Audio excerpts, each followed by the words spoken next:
A special thank you to each of our subscribers who make this channel possible. Here's today's story. In a shocking development that has sent ripples through the political landscape of Minnesota, federal prosecutors have unveiled charges against 6 additional individuals, bringing the total number of defendants in a massive public assistance fraud scandal to over 90. This scandal, which has been described as an industrial-scale fraud, has allegedly siphoned hundreds of millions of dollars from various public assistance programs in the state, including housing assistance and services for children with autism. The recent indictments were announced on Thursday, and they include 2 men from Philadelphia who allegedly traveled to Minnesota specifically to exploit the state's public assistance programs.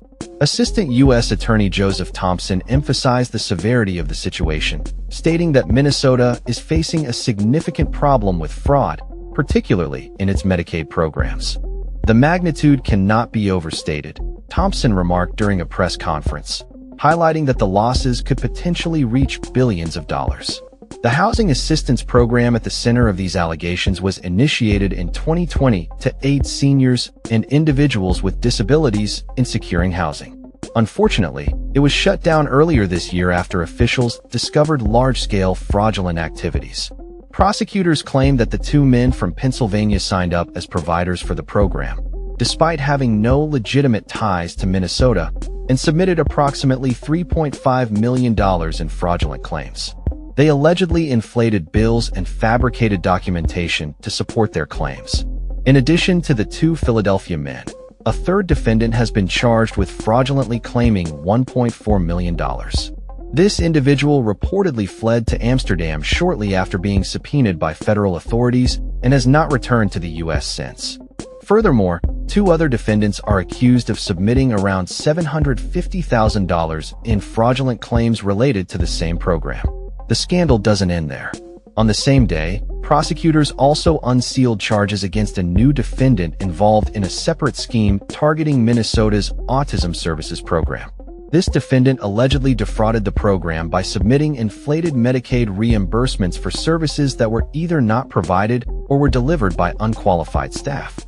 The company in question purportedly offered one-on-one behavioral therapy for children with autism, but instead employed young, inexperienced individuals to deliver these services. Prosecutors allege that this defendant actively recruited parents from Minnesota's Somali community, assisted them in qualifying for autism services, and even provided kickbacks to some parents. The implications of this scandal extend beyond legal ramifications. They have also sparked a political firestorm. Governor Tim Walz's administration has come under intense scrutiny for its handling of the situation, and former President Donald Trump has criticized the state and its large Somali American community, suggesting a link between the defendants' backgrounds and the alleged fraud. This scandal is part of a broader national issue, as many states have been grappling with fraud targeting pandemic aid funds. However, Minnesota's situation is particularly alarming, with federal officials noting that the state has become a magnet for fraud. The assistant U.S. attorney pointed out that Minnesota has flagged 14 different Medicaid programs for significant fraud problems, further underscoring the scale of the issue. As the investigation continues, the fallout from this scandal is likely to impact not only the individuals charged, but also the political landscape in Minnesota and beyond. The state's leaders are facing mounting pressure to implement stricter oversight and accountability measures to prevent such widespread fraud in the future.